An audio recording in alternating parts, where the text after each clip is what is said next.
Hi, thank you for joining us today. My name is Kierk Sanderlin, and I am the head of engineering for Checkpoint Software Technologies in the Central Regions.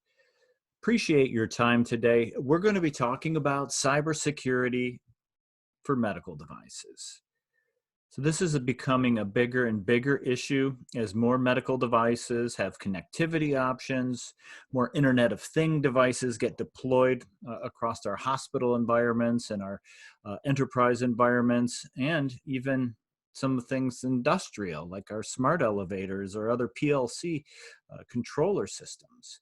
So there's a growing need for this Internet of Things and Internet of Medical Things security. So I wanted to discuss this with you today, some of the challenges and potentially some of the solutions that we can offer. So first, when I was young, I interacted with my healthcare provider, my doctor, a lot. Terrible allergies, especially in the spring, and I'd go in every week and get a shot in the arm of Benadryl. And when I'd go in, I'd walk into a room, look very much like this. Can almost smell this room actually when I'm looking at this picture. I can see the stack of 6-month-old magazines sitting on the end table. I walk up to the receptionist, look down, sign, fill out my name, scribble it down on a piece of paper. They look at it, slide back in their chair, grab a manila folder out of a cabinet, thumb through it, ask me for a copay if I had one. And then ultimately I go back and sit down and I wait. And then eventually another office worker will come and call my name and they'll take me back to another waiting room. This is a smaller waiting room where ultimately the doctor will come in with the needle and give me the Benadryl shot, which was never my favorite as a kid, but ultimately that's what happened. And when I got the shot, I had to wait for 5 or 10 more minutes, make sure my arm didn't swell up, and then you're free to go. So that all of that waiting kind of brought back a Jerry Seinfeld skit I saw a number of years ago that made me crack up. It's that little bit of arrogance in the medical community I think we could all live without. Like when you go to see the doctor, you don't see the actual doctor first. You must wait in the waiting room. There's no chance of not waiting. That's the name of the room. The doctors are all back there. Well, we can't take them now. We've already got this room. And you sit there, you pretend you're reading your little magazine, you're actually looking at the other people. I wonder what he's got. That guy's a goner. So anyways, that was my experience as I interacted with my doctor. And in some ways, our experience isn't that different with our healthcare provider today. But we can see that digital transformation is upon us. Things are changing, and one of the driving forces for those changes is that the age of the population, the different generations, the baby boomers are declining now because they're aging, and we'll expect to see the Gen Xers actually pass the boomers in 2028. The Gen Xers are the ones that grew up on technology. They're plugged in. They expect to be communicated with digital tools. Certainly not going to be scribbling down their name and pulling out manila folders to look through stuff for them. That's not what they expect. They expect modern healthcare providers to interact with them digitally, communicate with them digitally. In healthcare as well, there's a tremendous amount of consolidation. We've been seeing it since maybe 2010 or even a little before that. Healthcare providers are expanding. Smaller ones are being purchased, consumed, and in order to increase their sphere of influence as well as the digital tools that they have access to. Right? These tools are things like our applications for accessing our healthcare information, scheduling an appointment with our doctor, viewing our blood work, making information available to us is the aspect of this mobile application. And then telemedicine. Telemedicine was certainly to rise significantly after COVID-19. We're seeing that the healthcare industry has been decimated due to this because people who would normally be visiting their doctor or normally be going to the hospital are not. They're not. If they don't have to go, they're not going, because that's where the COVID patients are. There's risk in leaving their home. They're afraid of being a part of the healthcare system where you have to go and visit and wait in a waiting room, potentially waiting in a waiting room like Jerry Seinfeld was showing us. I wonder what that guy's got, right? He's probably got COVID-19. He just coughed, right? So nobody goes. Telemedicine is going to be something that is going to continue to rise, and we're already seeing that now. So being able to engage with a doctor digitally from your mobile device, laptop, tablet is going to be the new norm going forward. And then when we do have to go to the hospitals, the Amazonification of our hospital room is very real. It's all of the things that we know that are in our home, the automation, the Alexa style, speak it into existence things. So voice recognition technology where I can turn on and off my TV or my entertainment center. I can, speak what I want for my dinner, turn the lights down, or, flush the toilet even in some cases. So many tools to increase the experience of visiting a hospital that help with automation and reduce the amount of calls for nurses to come into the room. All of this benefits the patient, and it benefits the healthcare provider. The ultimate goal, though, to keep people coming into your healthcare network is to be able to create that tailored, individualized plan. And then build predictive care around it so that you can inform your patient, your client, that they are sick before they even know it. And that's ultimately the goal. Improved patient interaction, improved patient experience, and earlier diagnosis of disease. Benefits of digital transformation. Now, those tools, digital tools, providing access to tons of data that was not accessed before. Your Manila folder accessed virtually, everybody's Manila folder accessed virtually, means that hackers have a new window of opportunity. And that window of opportunity is an electronic medical record, which sells on the dark web on for an average of $250 a pop. Credit card number is about $1 or $2. But a medical record, that's different, because it contains your name, your address, contains billing information, it contains credit card information, insurance information, social security numbers, blood test results, and all sorts of other information that could be used to create your identity. You certainly don't get that with a credit card number. So that's the value of an electronic medical record. And over 400 healthcare data breaches happened in 2019. 40 million medical records were exposed. And we saw in one point in the United States last year that 5 healthcare organizations were breached in 7 days. So healthcare is definitely under an attack. And once we are breached, it's almost $6.5 million as an average cost. Right? This is 65% higher than the average cost in other industries or other verticals. So healthcare has a problem here, because you have HIPAA non-compliance fines, you have legal liabilities to inform people when their medical records have been compromised or stolen. You have the possibility that they're going to seek their care elsewhere because they don't trust you with their very sensitive data. There's a lot of risk there. And these crews, these hackers, in this case, the Maze team, which is a relatively well-known ransomware crew, are getting better.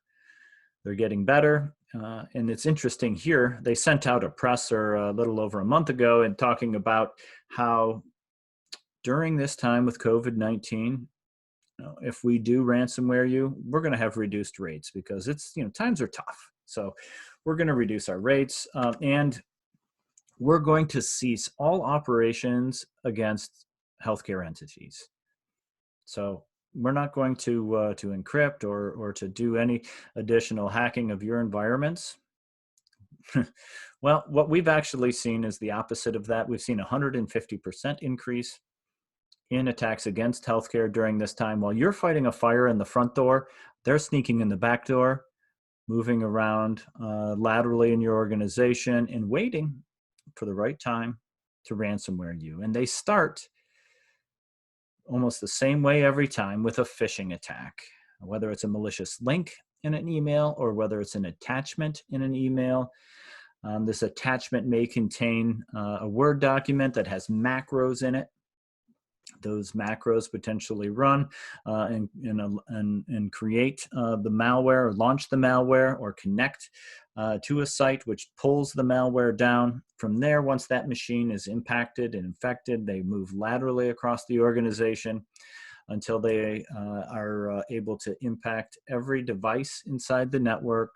They've been able to get administrative control, understand where your data is, understand where you store your backups, and before they're just about ready to burn down your backups, destroy your virtualized networking environment, and encrypt every hard drive, just before they do that, they exfiltrate sensitive data.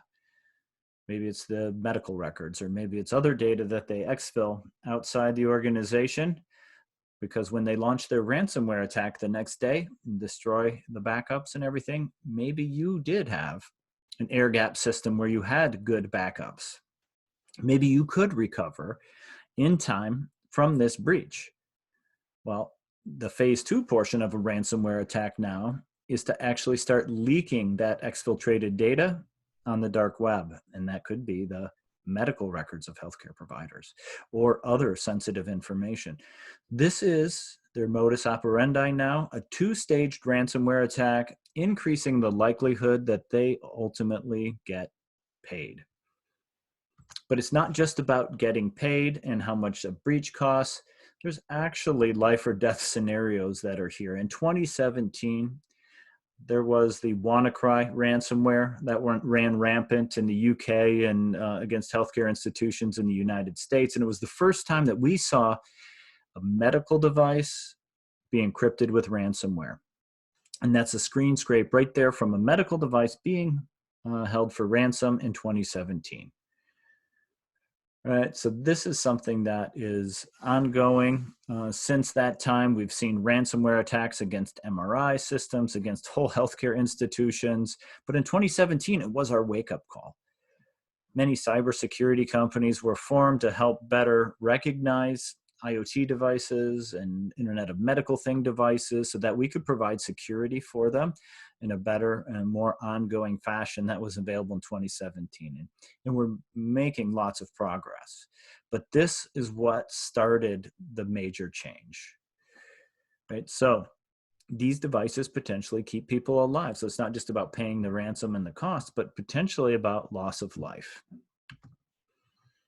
So if we look at the attack surface for these types of devices in a healthcare environment, they're vast. On average, you will have 10 to 20 connected devices per hospital bed. So if you have a 500-bed hospital environment, you're going to have between 5,000 to 10,000 connected devices. These devices range in manufacturers and in function. They have different protocols and behaviors. In many cases, we don't even know they're there. If I were to ask most healthcare providers how many IoT devices or medical devices they have, connected medical devices they have in their environment, they would logically answer, I don't know. There's only a few that actually are beginning to understand. So if we think about this, this is a black hole in our network. There's 20 billion IoT devices that are connected to the internet today. 127 IoT devices get connected to the internet every second. By 2025, it's estimated there'll be 25 to 30 billion IoT devices connected to the internet. At that time, there'll be 75 to 80 billion devices connected to the internet, which is over 10 devices per man, woman, and child walking this planet. Tons of devices, but they're a black hole. We don't see them and we don't have them inventoried. They're running all sorts of legacy operating systems that are unpatched, full of vulnerabilities. There's no built-in security. They weren't built with security in mind.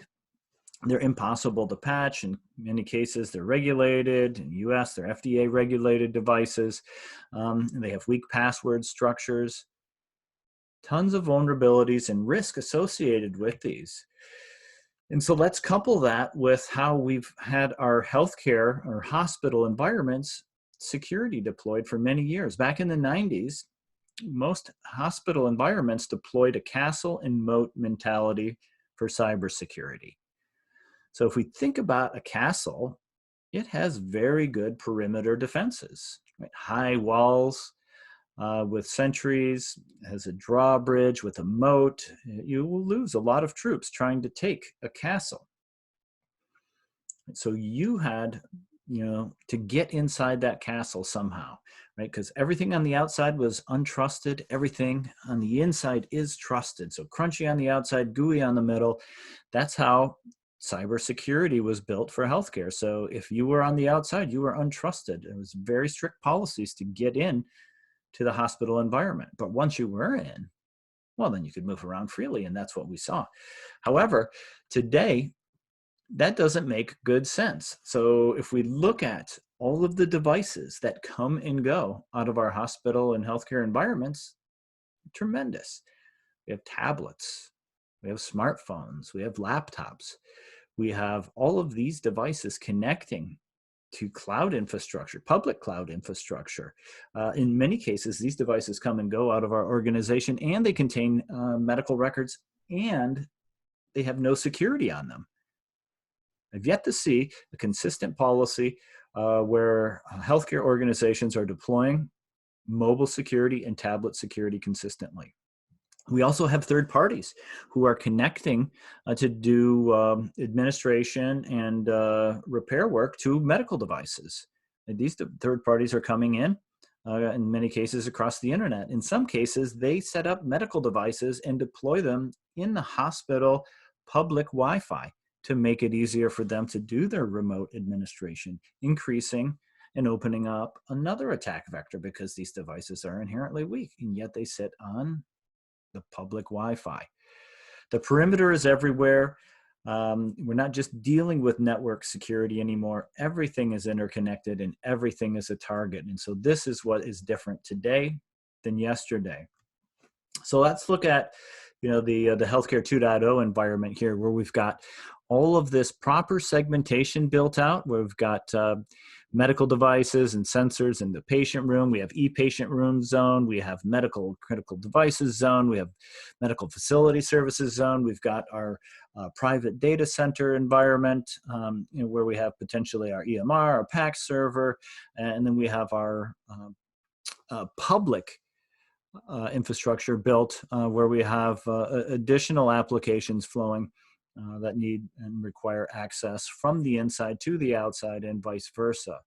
So there's a ton of medical devices, smart building devices, smart office devices that sit in these different zones that require security. So I want to highlight for you a few videos that our Checkpoint research team did, showing vulnerabilities in medical devices, IoT devices, and so on. So just take a minute for me to walk you through here. So first video is related to some research we did on an ultrasound machine. It was a bit older ultrasound machine that we brought into our offices in Tel Aviv. You can see here it's quite an old ultrasound machine. We were able to hack this device, not in weeks, not in days, not in hours, but in minutes. It's running Windows 2000. Windows 2000 has no ability to defend itself against Gen 5 attacks of today. Here you can see we easily hacked the system, and we're downloading all the ultrasound images from this machine because it's fun to look at them.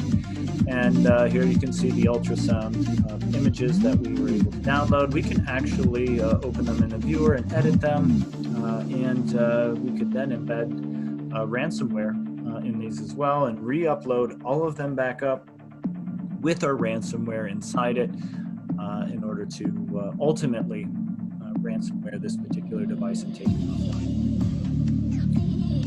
So here you can see the ransomware attack running. There's the ransomware message with note. You also have, pretty cool, you have a floppy drive and a DVD drive on the front of that thing. So there's a couple more attack vectors that, other in minutes, you can probably hack it in seconds. So those devices not up to the task. Let's look at the next IoT device that our Checkpoint research team hacked earlier this year. It's a Philips Hue smart bulb. Now, this is a device that might be connected to a healthcare environment, hospital environment, and this is the cool kind of bulb because you can change the color. Right? I mean, who doesn't want to change the color? I have a couple of these things and they're awesome. I love playing around with them. And here you can see he's full control of his office lamp, and now he's not interacting with it. He's got control of that lamp until pow. Doesn't have control anymore because our Checkpoint researchers just took control of the lamp. We're now controlling the lamp. We're now able to change the color and dim and increase the lamp's strength. Here, you never saw anything move on that mobile device. The guy goes back to use it and doesn't have control, right? Nothing is going on. So they're gonna do what we've all probably done if you have smart lamps, is you're gonna delete it and reconnect to it again. Because they're cheap bulbs and the technology is a little bit flaky sometimes. But now he's connecting to our malicious lamp because we own the lamp. So he's connecting from the hub to the lamp, and once that happens, we're able to infect the Philips Hue Smart Hub. Now the hub actually controls all of the lights that are running inside this office environment. Right, so the lamp is off. Now we control the Philips Hue Smart Hub. Our hackers are actually going to launch an attack from the Philips Hue Smart Hub to this Windows machine, and all we'll need to see here is the calculator app open on this Windows machine to know that we had remote code execution. Right, remote code execution allows us to move across the environment and infect other machines that are there. Right, and then the final video I wanted to show you is where we actually hack an all-in-one printer by sending it a color fax over PSTN. That's right, over the phone line. We hacked this device by sending a color fax over the phone line as this image is being processed. Right, there's a buffer overflow attack. We're able to compromise this printer, then launch an attack against all connected network assets to spread our malware. Think about a printer. Everybody connects to the printer, right? The printer's allowed to connect, and we just entered the network by sending a color fax and compromising this device, and we can launch our attack from this device and impact everybody else. Right, so we don't need to watch the whole video to get the idea that there are a lot of attack vectors against these types of IoT devices, Internet of Medical Thing devices. And so I want to talk a little bit about this idea of zero trust. Zero trust in hospitals or in healthcare environment in general. If you haven't heard of the zero trust model before, it's really founded on 7 principles. And it was kind of coined back in 2012 by Forrester as a model. I think it's more of a framework that you can go by, though, which is least privilege. The idea of that castle and moat mentality we had talked about before, where everything on the inside is trusted and everything on the outside is untrusted. In the zero trust model, it's a default deny for all assets until some level of trust can be established. Right? So if I think about the people that are in my organization, doctors and nurses and the other supporting staff, right? What networks should they be able to connect to with what devices to pull which data in order to do their jobs properly? It shouldn't be once you're inside the environment that you can use any device from any user account that's logged in to access any network to pull any type of data. Creating zero trust models related to those principles are key. And then we have to wrap around automation and orchestration as well. So the ability to spin up environments according to compliance initiatives that we're holding ourselves accountable for. So consistent build without, without human error. So once we have a blueprint of infrastructure that we want to have recreated, time and time again, building automation to do that. If we're running during a time where the demand is very high during pandemics or whatever it may be, we need to auto scale up our infrastructure to support more telemedicine, things like that. If we determine that some medical devices are behaving poorly on the network and they're actually attempting to move laterally and acting malicious, being able to identify those anomalies and take those medical devices offline in order to be able to properly secure them. And then wrapping visibility and analytics around the whole thing so that we can constantly monitor how we're doing against our regulatory compliance initiatives and best practices we hold ourselves accountable for. This shouldn't be done, once a year, once a quarter, once a week even. It should be done every single day with every single change that's made, because more medical devices, IoT devices, users are coming and going out of our environment all the time. It has to be dynamic. We have to understand how we're doing all the time. So we're not going to go through the entire zero trust model on this talk today. We're going to talk mostly about devices, and medical devices being the hospital's weakest link. Remember, I talked earlier about the fact that you're going to have between 10 to 20 connected devices per bed. So a 500-bed hospital would have 5,000 to 10,000 connected medical devices. So understanding that, we need to first be able to discover medical devices, because right now in many healthcare organizations, they have those 5,000 to 10,000 devices. They just don't know where they are. They don't have a policy created specifically for them. So first, in order to secure something, you have to be able to visualize it. You have to find it. Second, you have to block unauthorized access to and from medical devices. They should only be able to communicate with their specific function and the services that are required. And once we've done that, we have to be able to protect these unpatched systems, because again, they're regulatory compliance, they're regulated devices. You can't just throw patches on these devices. FDA regulated in some cases. So we have to do virtual patching. We have to have an IPS system potentially in line to be able to prevent attacks against these devices and the CVEs that get exposed prior to the time where we can actually do the work to patch them. So let's take a look at a operating room here. And in this particular room here, we can see we've got, I don't know, half a dozen or more devices, a couple of smart TVs, a camera system, a printer, and some other medical devices. Right? Wouldn't it be nice to be able to auto-generate an IoT policy once we've discovered these devices, and then be able to automatically protect every connected device that we just found? Because if we go to ask our operations staff to say, hey, need you guys to add these 10,000 devices and create a bunch of rules to drop them in so we can secure them, they're going to give you this look, right? Like, say what? Because that's a lot of work, and there's a lot of human error that can potentially occur during that. So let's look at what a granular policy could potentially look like. So we went ahead and we discovered all of the medical devices that are running on the network, all the IoT devices running on the network, and so on. So now we have an MRI that is part of that discovery. So we identified it as an MRI device, its function, its manufacturer, its the operating system that runs it, firmware version, all of that information discovered. We also have a playbook for an MRI system. MRI, to communicate and do its job on the network, really only needs a couple of things. Here's a Philips MRI. Let's say this MRI needs to use the DICOM protocol to talk to the PAC server. The PAC server is sitting on the our private data center. Right, so we just need the DICOM protocol, talk to the PAC server from the MRI. And maybe we need this device also to talk HTTPS to philips.com to be able to pull a firmware update, but there should be no additional communication allowed.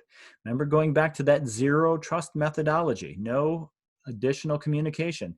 Default deny state until some level of trust and understanding about the function of the device is understood. And once we've understood that, we've built a simple policy based on a playbook that allows us to do that. And meanwhile, the hacker has no access to our MRI system because of that lockdown. It's also important to remember you do this across all of your IoT devices, medical devices as they get discovered, but don't forget your mobile devices and your iPads, tablets, and your endpoints and laptops. Typically, I see laptop security and desktop security in healthcare environments. What I haven't seen a lot of are mobile device and tablet security. I believe this is something that will change. We're starting to see ransomware now on mobile devices. This is also the preferred method to phish your credentials, especially to O365 and other tools, because these devices come and go out of the organization. They have no security embedded on them. Easy to phish credentials, easy to encrypt now due to some tools that are out there, because these devices have no protection. I expect that to change. But don't forget to provide security for these devices. These are in a class just like the IoT devices because they're in and out of the organization.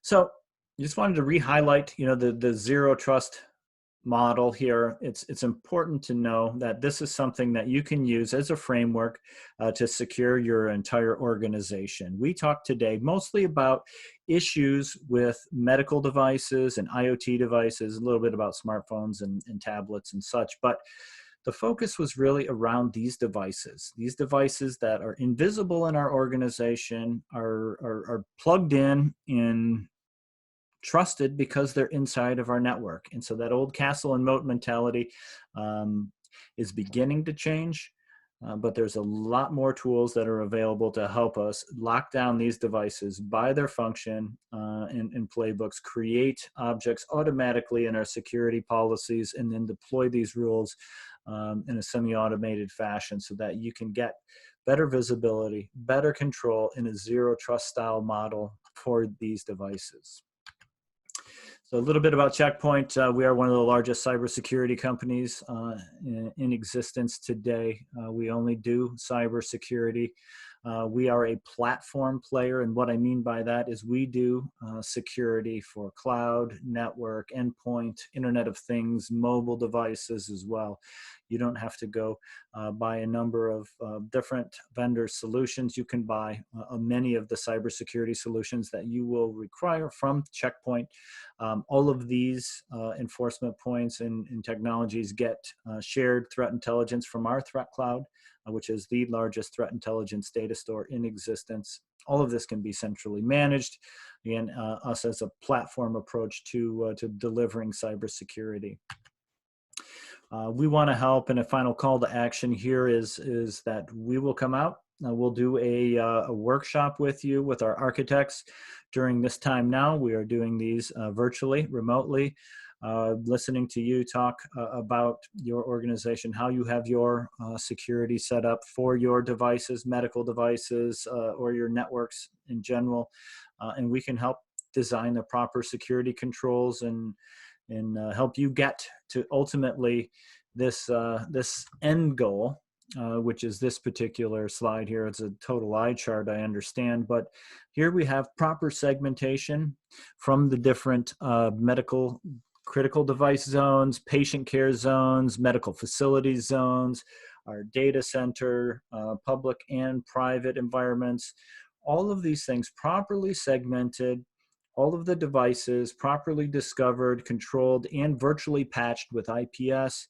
All of this being the end goal. So we can help you get there.